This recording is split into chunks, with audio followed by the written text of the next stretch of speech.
պարոն Ղազարյան, տեսնում եք, նկատել եք պարոն Ղազարյանի և պարոն Մարյանի առաջարկությանը մենք զբաղվում ենք դրանով, չեք կարծում։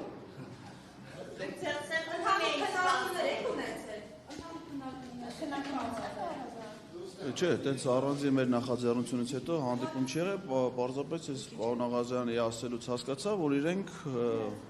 ոչ թե միացել են, այլ այդ գաղափարը համարել են ընդունելի եւ որպես պատգամավոր պատրաստում են նախաձեռնություն իրականացնել, ինչը որ գովելի է։ Նայեք,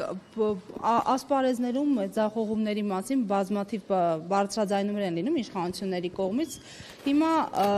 հերթական դրվագը արտահանողների խնդիրն է, երևի հետևում եք, ես որպես նաև ձեզ դեսպան եմ դիմում այս պահին, ում դաշտում է խնդրի լուծումը, եթե հայ արտադրողը, հայ արտահանողը, բեռնափոխադրողը չի կարողանում Վրաստան ապրանք արտահանել։ Չէ, դե ոնց չի կարողանում, բա մենք հիմա խաղաղության խաշմերուկ ունենք, խաղաղության խաշմերուկի բուկլետ կա, այդ բուկլետը Նազելի Բաղդասարյանը անխնակերպով բաժանում է, այդ բուկլետից արդեն Չինաստանի փոխվարչապետին էլ են տվել, շատ երկրների ղեկավարներ այդ բուկլետից ունեն, դուք ասում եք Ռուսաստան, բայց Պուտինին էլ են տվել այդ բուկլետից։ Վրացիները չեն թողնում, ասում են նմուշարում ենք անում։ Բուկլետը արդեն խաղաղության խաշմերուկի տպած է,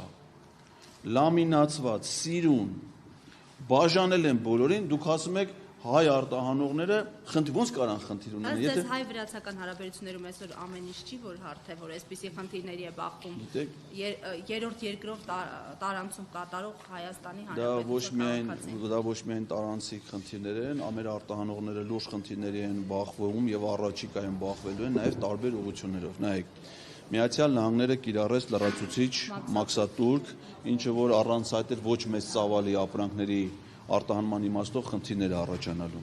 Ադրբեջանա-թուրքական հեղափոխությունից հետո Եվրոպական միությունը չեղարկել է GSP+ առևտրային ռեժիմը Հայաստանի հետ, ինչը որ ենթադրում է, որ հայկական ապրանքները, մոտ 7000 անվանում ապրանքներ Եվրոպական միություն արդեն արտահանվում են հավելյալ տուրք վճարելով,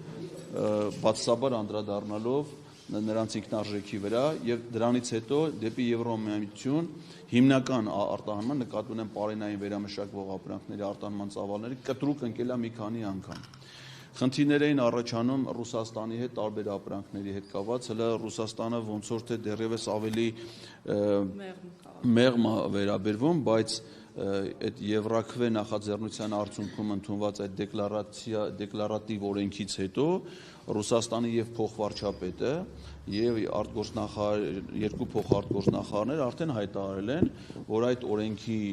գործադրումը, իրականացումը լուրջ խնդիրներ առաջացնելու Հայաստան-ԵԱՏՄ հարաբերություններում, այսինքն դա իր հերթին է բացասաբար անդրադառնում։ Հիմա համարում եք, որ սա դառնա շարժառիթ վրացական կողմի համար, որը հայտարարել էր, որ իրենք հետաձգում են ԵՄ-ի միանալու գործընթացը եւ գուցե այսպես ճակերտավոր ասած պատժում են Հայաստանին։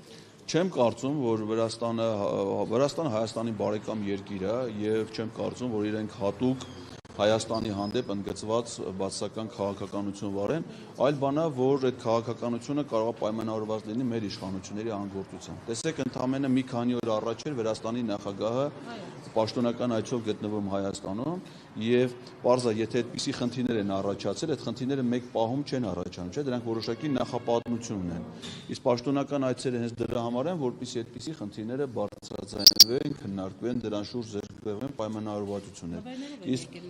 Իսկ մենք պաշտոնական հաղորդագրությունների մեջ չենք տեսել, որ Հայաստանի եւ Վրաստանի միջեւ որևէ համաձայնագիր կնքված լինի կամ այդ ոլորտում որոշակի խնդիրներ քննարկվան եւ լուծում ստանան։ Այսինքն, եթե խնդիրները առաջանում են, անգամ միջպետական հարաբերություններում դրանք լուծումներ չեն ստանում։ Դա իշխանությունների անգործության հետևանք է եւ ես չեմ կարծում, որ դա Վրաստանի իշխանությունը Հայաստանի եւ հայ ժողովրդի հանդեպ ընդգծված որևէ բացասական քայլ կարող անի։ Ես դա գործնականում